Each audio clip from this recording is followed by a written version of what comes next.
Good morning बच्चों। आज sorting materials into groups के जो हमने कैरेक्टरिस्टिक्स बता रहे थे उसमें पांचवा कैरेक्टरिस्टिक है सॉल्युबिलिटी। सॉल्युबिलिटी का मतलब होता है घुलनशीलता।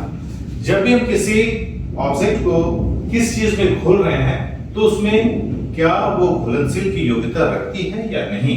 तो ये सॉल्युबिलिटी में हमारा दो पार्ट होता है। एक सॉल्युबल उसको बोलते हैं जो पूर्ण रूप से घुल जाते हैं, और इनसॉल्युबल वो होती है जो पूर्ण रूप से नहीं घुलते। यदि हम सॉल्युबल्स का बात करें तो इसमें भी आप देखते हैं कि सॉलिड में, लिक्विड में एंड गैसेस के फॉर्म में किस तरह से वो घुलनशील है। तो पहले मैं बात करता हूं आपकी सॉलिड इन वाटर। जैसे कि पानी एक सबसे अच्छा सॉल्युबल है जिसमें कि हर चीज घुल जाती है।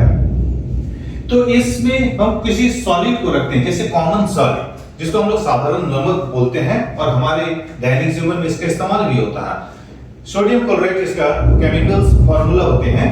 जब इस कॉमन सॉलिड को इस वाटर के साथ हम घोलते हैं तो इसकी अवस्था देखें तो ये सॉलिड होती है, लेकिन वो पानी में धीरे धीरे घुल जाती है, इसलिए सॉल्युबल की कैटेगरी में आएगी। सेकंड, यदि हम गैसेस की बात करें तो देखते हैं कि पानी में कौन कौन सा गैस होती है। तो आप यहां पर ऑक्सीजन का नाम लिया गया है। ऑक्सीजन ऐसा गैस है जो वाटर में घुलनशील है, इसलिए यदि हम पानी का फॉर्मूला बताएं, केमिकल फॉर्मूला H2O वाटर होती है H2O, जिसमें ये ऑक्सीजन भी इन्वॉल्व है। इट मींस ऑक्सीजन गैस होते हुए भी इस वाटर्स में वो क्या है, सॉल्युबल्स है, इसलिए ये कैटेगरीज में आती है। Third, liquid in waters.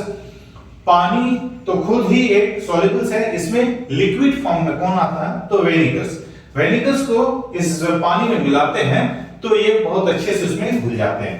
इस तरह हम देखते हैं कि सॉल्युबिलिटीज में सॉलिड, लिक्विड एंड गैस तीनों अवस्था में घुलनशीलता की संभावना होती है और वो पूर्ण रूप से घुल जाती है। दूसरा, यदि हम बात करें इनसॉल्युबल्स वो पदार्थ को कहेंगे जो किसी भी लिक्विड्स में, खास करके पानी में अच्छे तरीके से घुलती नहीं है। तो इनसॉल्युबल्स लिक्विड्स इन वाटर्स, तो ऐसे पदार्थ जो इस पानी में या सॉल्युबिलिटी वाले में घुलता नहीं है, इनसॉल्युबल कहेंगे। तो ऐसे सॉल्यूशन को इमिसिबल सॉल्यूशन बोलते हैं। इमिसिबल्स जो पूर्ण रूप से मिलता नहीं है। और लिक्विड्स का यदि हम बात करें, जब ये पानी में पूर्ण रूप से मिल जाते हैं तो वो मिसिबल्स के कैटेगरी में आएंगे। इट मींस कि वो पानी में अच्छे तरीके से घुल जाते हैं। इस तरह से यदि सॉल्युबिलिटी की कैटेगरीज को हम बात करें तो इसमें हमने दो चीजों का बात किया, सॉल्युबल और इनसॉल्युबल। और सॉल्युबल्स में सॉलिड, लिक्विड एंड गैस के रूप में किस तरह से पानी में कॉमन सॉल्ट, ऑक्सीजन एंड वेनिगर्स घुला हुआ रहता है। जो पूर्ण रूप से पानी में घुल जाता है उसे मिसिबल्स बोलेंगे, और जो पानी में अच्छे से नहीं घुल पाता है, इमिसिबल्स। तो इस तरह से हमने आज आपको इस कैरेक्टरिस्टिक्स में सॉल्युबिलिटी के बारे में बताया। इस तरह से सॉर्टिंग मटेरियल्स इनटू ग्रुप्स को मैंने अच्छी तरीके से आपको समझाने की कोशिश किया। उम्मीद है कि आपको इसमें किसी प्रकार का कोई डाउट नहीं होगा।